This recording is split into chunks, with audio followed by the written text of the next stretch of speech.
You've likely been to your city sports stadium, right? Maybe you've gone to watch your favorite team play or your favorite artist perform, probably spending a good amount of money in the process. And maybe while you're there, you thought, wow, this is a beautiful stadium. But while you're at that stadium, would you ever wonder how you most likely paid for that stadium to get built?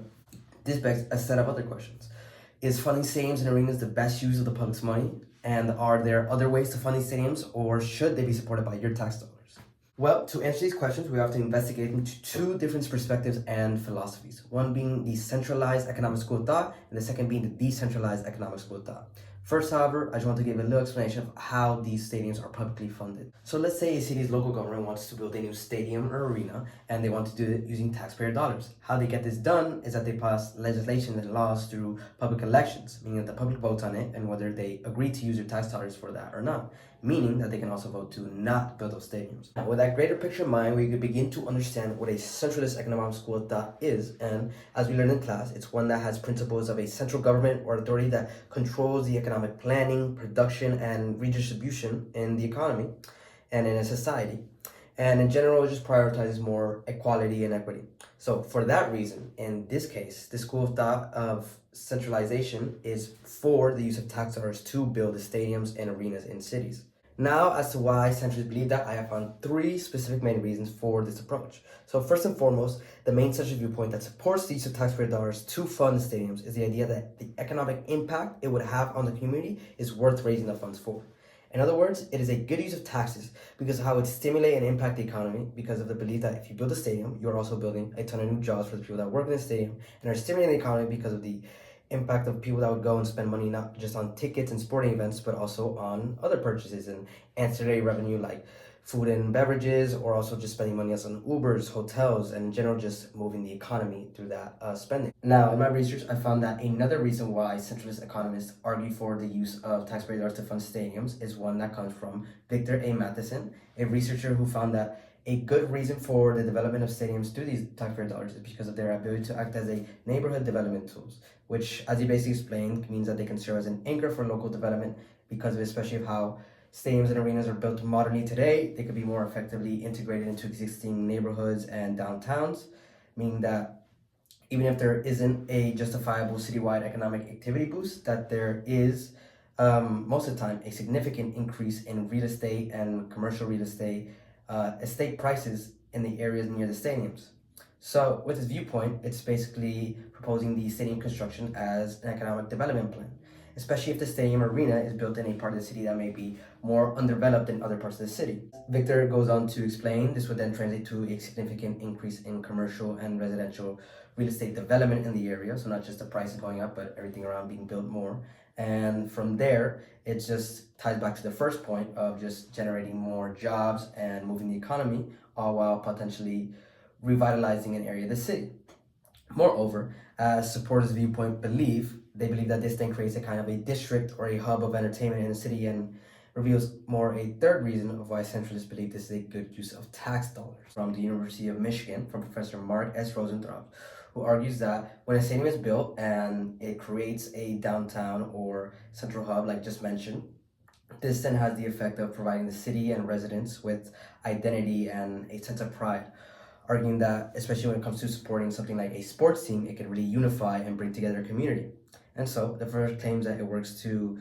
not only unite the city, but also make that part of the city and in general just more a melting pot of different races, ethnicities, and social and economic classes, and arguing that it brings up the value of a city because it has that central hub. With that in mind, we can see that a centralist economic school of thought perspective on this matter argues that it is a good use of public taxpayer dollars to build stadiums and arenas, arguing that it's a good use because of the positive economic impact these created stadiums create, as well as the ability of the stadiums to act as economic development tools to revitalize areas, and lastly, because of these revitalized areas bring together a sense of community and culture. And now let's look at this matter from a decentralized economic school of thought. And if we recall from class, that is one that is for more limited government involvement and more for a more capitalist society with a free system with private entities and private business, and the use of supply and demand for allocating resources and determining prices. And so from that perspective, we could see that it would not be for the use of the government using the publicly funded tax dollars to create these stadiums and instead would want these stadiums to be created privately through private entities. In my research of decentralized economists, an argument I've seen come up a lot is that it is not a good use of taxpayer dollars to build these stadiums because the government is largely inefficient and pays out a more expensive cost when building these large-scale infrastructure projects. One such economist was named John Kennedy, who stated the example of in 2014 when the city of Connecticut announced they were building a stadium for their baseball team. They said it would be completed in April of 2016 for a price of $47 million using taxpayer dollars. But as the economist pointed out, it would quickly run into problems when the government contracted the workers, stating that anytime the government contracts people, they usually do it at a higher cost but for lower quality. And so eventually the price of the stadium had to rise from 47 million to 56 million, and eventually it would be completed in April 2017, but even then at a higher cost of $72 million, which came out of taxpayer money, partly at least. This brings me to another argument that I found in my research from decentralists, concluding that it's not a good use of taxpayer dollars because of the high costs associated with building these stadiums, believing that it's not worth the proposed economic benefits that centralists propose the stadium would bring. In fact, one 2017 study from the economist Ken Clark Center organization found that when asked 40 economists from various prestigious universities across the United States that if providing state and local subsidies to build stadiums for professional sports teams would likely cost the relevant taxpayers more than any local benefits that are generated from these stadiums, 83% of the contestants answered in the affirmative, with only 2% disagreeing and the rest not answering or not being sure. In the study, Charles goes on to say that although most economists agree that stadium subsidies are poor public policy and poor use of taxpayer dollars, he says that state and local governments continue to fund these arenas and stadiums, and construction levels are now routinely exceeding $1 billion.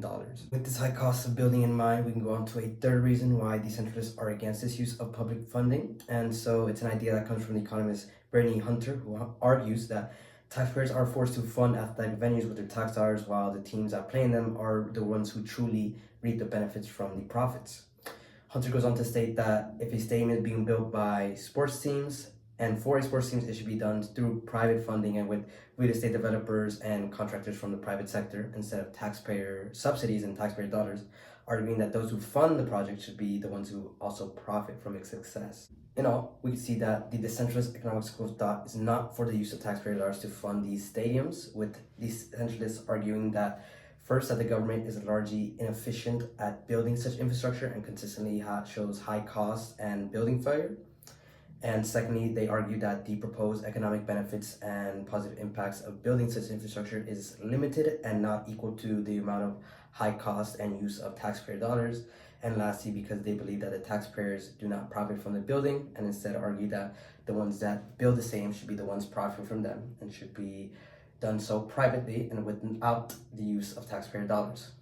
Now for my own thoughts. Going to the research for this topic, I myself had not thought about how my taxpayer dollars were being used to build such infrastructure, and really only knew how much I'm going to arenas and stadiums and sporting events, as well as the downtown hubs and areas around them. So from that point of view, and with less information, you could even say I would be for the use of taxpayer dollars to fund these stadiums, as I very much enjoy them. However, after researching both sides, I have arrived at the opinion that it is not the best use of taxpayer dollars, and find myself agreeing with the decentralized economic school of thoughts, believing that they should be instead privately funded. And I believe this now because of studies that have shown that the suggested economic impact that centralists suggest, that growth is actually very limited and does not equal the amount of money that's being put up to build these stadiums. I find myself agreeing with this even more because of at the end of the day what stadiums and arenas are made for, and that is for entertainment. And since they're for entertainment, they are really a luxury and a privilege and are in the business of making money. And that's money that the taxpayers themselves will only be able to give and spend in not just funding the stadium, but then spending money on going out, going to the events and whatnot. And at the end of the day, it is an expense as a luxury. And so I think there can be better use of taxpayer dollars for building actual more beneficial things in a city, in a community, such as highways, hospitals, and other parts of the budgets that would go to really supporting a person or a city, not just giving all their money, but actually receiving something in return. Of course, I agree with some centrist point of view, especially being that I do agree that these stadiums build community and they generate a more unified sense of a city, and I agree with that. However, I don't think that the cost of that outweighs the cost of the actual taxpayer dollars. So I think they should be privately funded.